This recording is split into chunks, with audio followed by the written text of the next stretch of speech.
ce qu'a dit le seigneur Taboulé, Rochero, avant sa mort. Il avait déclaré, partout dans le média, il avait déclaré, parce qu'on lui avait demandé la question, Rochero, là, vous avez grandi, vous ne faites plus pratiquement la musique, et qu'est-ce que vous voyez qui peut vous remplacer?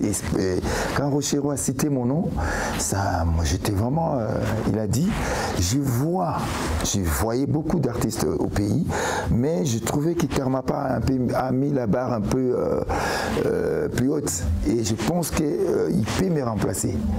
Et à partir de cette déclaration de Rochero, j'ai pris conscience, je me suis dit, voilà, la rumba est éternelle, il faut qu'il y ait quelqu'un pour perpétuer cette culture, cette musique, il faut que ça reste. Et moi, je me dirais, en tout cas, je ne le cache pas, je suis l'un des gens qui se battent vraiment pour que cette musique, la rumba, reste.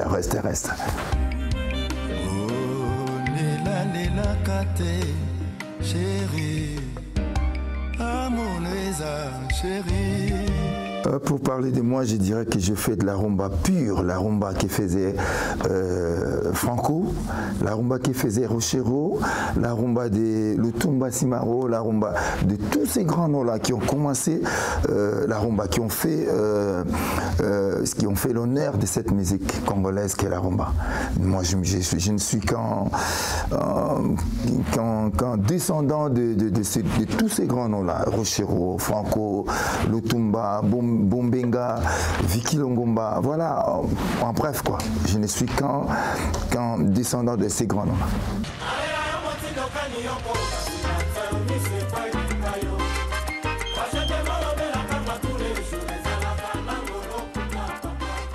Depuis que la rumba a commencé, quand on entendait Rochero ou Franco, il véhiculait toujours un message. Des fois, c'était à connotation politique, des fois sentimentale. Et la rumba, c'est fait pour ça. La rumba, c'est vraiment une musique qui fait véhiculer un message de l'artiste. Mes chansons sont comme des versets bibliques. Tu lis un verset ou un verset des Corans, enfin, tu lis les versets, c'est comme si tu étais... c'est comme si on t'a vu, mais on t'a pas vu. C'est à toi maintenant de tirer les positifs. Et voilà, mes chansons sont comme ça. Caligula, je ne vise personne. C'est une mauvaise pratique que faisait l'empereur. Et moi, j'essaie de les décrire. Si ça vous touche, c'est à vous de tirer des positifs et peut-être de changer. Voilà, ça ne vise personne.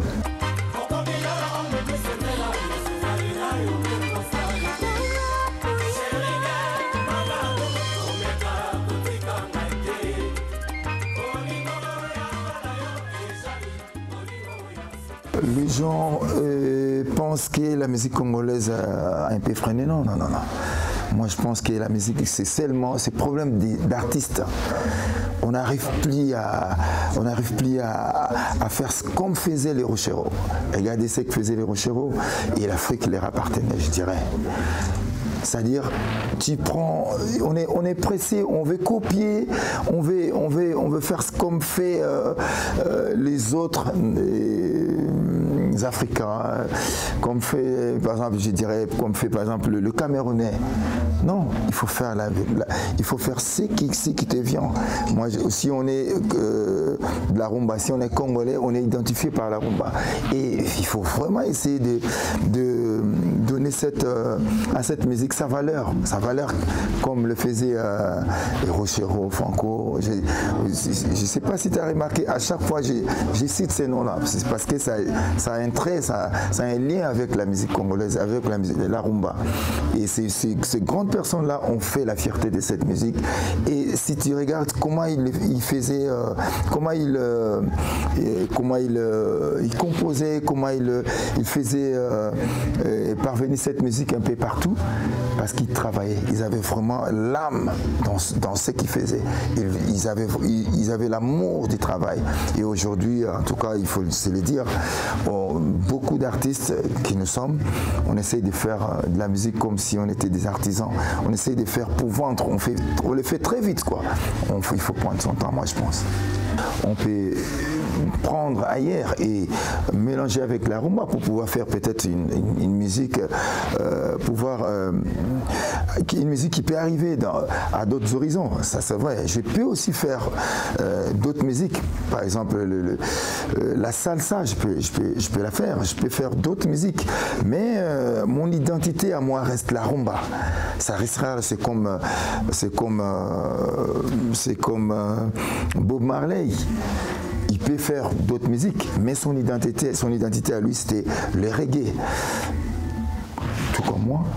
Mon identité à moi reste la rumba. Je peux faire la salsa, je peux faire le reggae, je peux mélanger d'autres musiques à la rumba.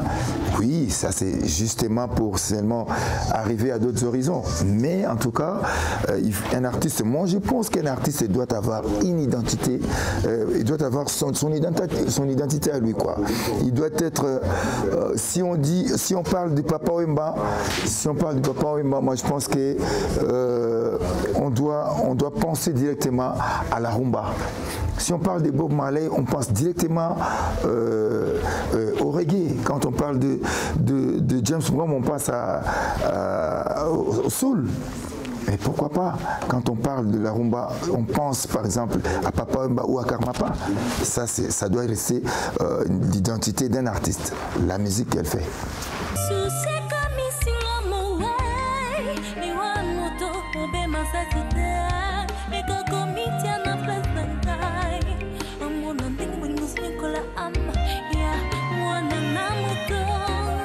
Nos filles aujourd'hui sont très pressées, trop pressées je dirais. Un seul album, le deuxième, elle n'est plus là, elle veut faire carrière solo. Mais comment voulez-vous que les filles, comment voulez-vous qu'elles deviennent une grande star demain? On n'est pas manchot, mais avec les rythmes qu'a pris le pays aujourd'hui, la pauvreté, beaucoup de choses, beaucoup d'éléments négatifs qui font que nos sœurs sont devenues trop pressées. Moi j'ai pris une fille, mon dernier album, elle a très bien chanté et tout le monde l'a vraiment découvert, et après elle est partie. Celui-là, mon album là, je ne le fais pas avec elle. Mais peut-être elle pouvait encore aller très loin si on était restés ensemble. Je n'ai pas dit que là où elle est partie, elle va baisser. Non, mais c'est quand même un des éléments qu'il faut citer pour te répondre. Nos filles à nous, aujourd'hui, elles sont trop pressées. Bilabel est restée avec Rochero plus de 10 ans, plus de 15 ans. Chalamwana pareil, avec Abeti Masikini, qui était encapé à son âme, qui était encadré par le grand Aquesson. Des grands noms il n'y a que des grands noms, des grands artistes qui peuvent encadrer les nouvelles venues. Mais ces nouvelles venues d'aujourd'hui, elles sont trop pressées. Les millionnaires, c'est le titre de mon album, mon dernier album. Je voulais parler des gens qui ont l'argent en Afrique mais qui s'en servent mal. Au lieu peut-être de faire des choses, ou au lieu d'aider les autres, je ne vais pas dire par aider, distribuer de l'argent, mais non, mais créer peut-être des emplois. Mais les millionnaires africains investissent dans, qu'est-ce que je veux dire, la femme investit dans des trucs qui ne répondent vraiment pas à l'attente de la population africaine. L'Africain n'a pas besoin de venir en Europe parce que l'Africain a l'argent. Mais cet argent, on s'en sert très mal. C'est pourquoi j'essaie de chanter. J'ai mis mon titre Les millionnaires pour pouvoir faire résonner aux gens qui en ont. Je parle de l'argent. qu'il puisse créer au moins d'emplois pour que les Africains puissent bénéficier de ça, quoi, puissent ne plus avoir l'idée d'aller ailleurs. On voit aujourd'hui les Africains, quand ils prennent des risques, ils meurent pour venir en Europe. Et quand ils arrivent en Europe, parfois ils pensaient que c'est l'Eldorado et des fois ils sont dessus.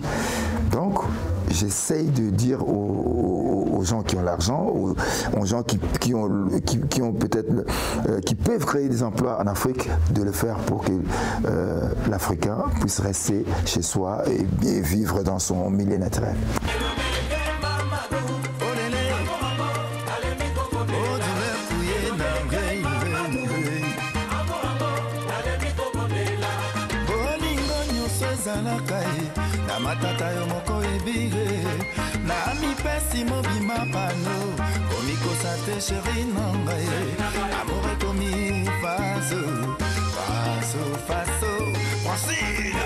Les titres même de l'album qui va sortir s'appelle 46664. Autrement, je dirais 46 664, qui n'est autre que le numéro matricule ou oui, le numéro matricule de Mandela quand il était en prison.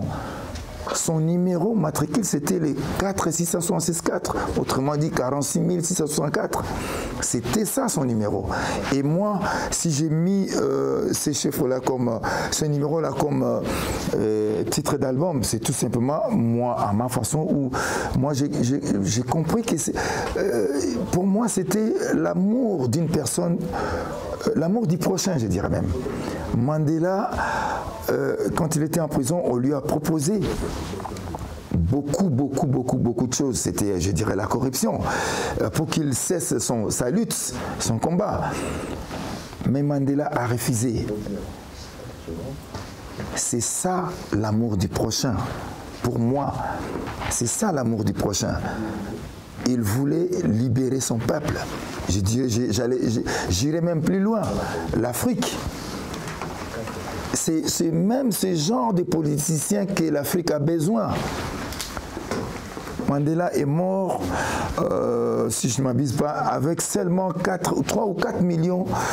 Sa fortune était de 3 ou 4 millions seulement. Mais regarde ce qu'amassent aujourd'hui nos politiciens au pouvoir. Ils ont des milliards. C'est l'amour du prochain.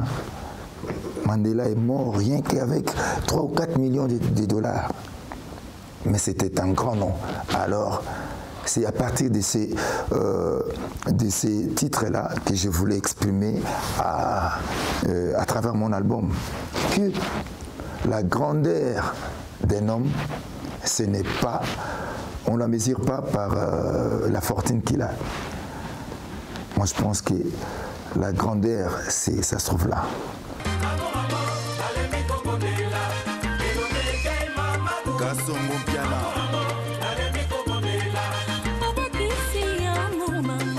Les musiciens congolais ne s'entendent pas. Il faut qu'on se le dise, quoi. Mais on fait quand même des efforts pour pouvoir avoir une harmonie bien dans le pays comme dans la musique. Et moi, je pense que c'est un peu partout. Chez nous, c'est un cas un peu particulier. Mais en tout cas, on a fourni beaucoup d'efforts pour pouvoir être ensemble, parler de la même voix, essayer de traiter nos problèmes ensemble. Et non, maintenant, ça va quand même, ça va. Je dirais que ça va. Ça va. Les uns, comme les autres, essayent de faire des efforts par-ci par-là pour pouvoir être en harmonie entre nous, quoi. Quand Papa Wemba était là, paix à son âme, je m'entendais très bien avec lui, avec Kesser qui est lui aussi parti, paix à son âme lui aussi. Je m'entendais bien avec lui, je m'entends très bien avec JB Mpiana, avec Félix Oisé, quoi, avec tout le monde dans notre univers à nous. En tout cas, on essaye. Moi en particulier, je suis en très bonne entente avec tous mes collègues.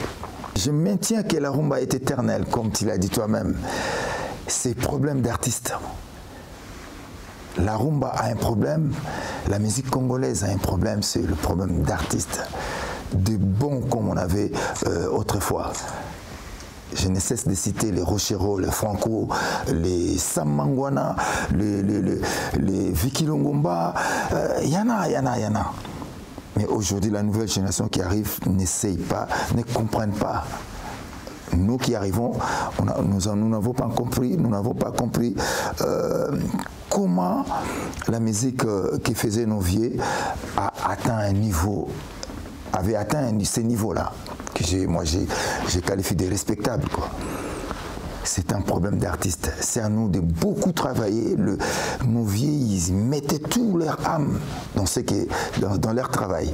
Et nous, aujourd'hui, je ne sais pas qu'est-ce qui... Mais il faut qu'on se le dise, je souligne quand même, les artistes ont pris conscience et la rumba est revenue. La rumba est revenue, nous sommes là pour perpétuer cette musique. Elle restera éternelle tant que nous vivrons. Voilà. L'artiste congolais ne fait plus de concerts. Déjà ça, c'est un truc qu'il ne faut pas négliger. Il ne fait plus de concerts parce que c'est des trucs un peu politiques. On ne veut plus qu'il y ait des concerts en Europe. Les artistes subissent. Ils respectent aussi ce que les amis ont décidé. Moi, je pense qu'on a déjà commencé à discuter avec nos amis pour qu'ils puissent laisser la culture congolaise comme autrefois. Parce que ça nuit quand même. L'artiste congolais n'est plus présent, comme tu viens de le dire, n'est plus présent parce qu'il n'y a pas de concert. Quand il n'y a pas de concert, les autres prennent le dessus. Mais vous allez voir, quand ça va revenir, les Congolais reviendront parce que la musique congolaise, moi je dirais c'est la mère de toutes les musiques africaines qui aujourd'hui sont là présentes. Et quand on entend le rythme qu'il y a dans le coupé décalé, c'est la musique congolaise. Quand c'est la musique congolaise. Quand on entend ce que font nos frères du Nigeria par exemple, il y a toujours une sonorité congolaise dans les musiques qu'on écoute actuellement en France. Et il y a problème des médias, il faut relayer notre musique à nous. Et il y a problème d'artistes, il y a problème aussi de communication. On n'arrive plus à communiquer parce qu'il n'y a plus de concerts, il n'y a plus rien ici. Le Karmapa de demain, c'est lui qui va peut-être, pas peut-être, je dirais, mais c'est lui sur qui il faut compter pour la musique congolaise, la rumba. La rumba congolaise, moi, j'ai vu l'actuel doyen de la musique congolaise qui est Jeannot Bombenga, celui qui a joué avec Grand Calais, qui a joué avec presque tous les Samangouane, tous sont passés chez lui. Une fois, il m'a dit en plein concert, je te laisse le pouvoir. Je pense que c'est un grand fardeau qu'il m'a laissé. Et moi, je pense que je suis parmi ceux qui feront que la musique congolaise reste toujours éternelle.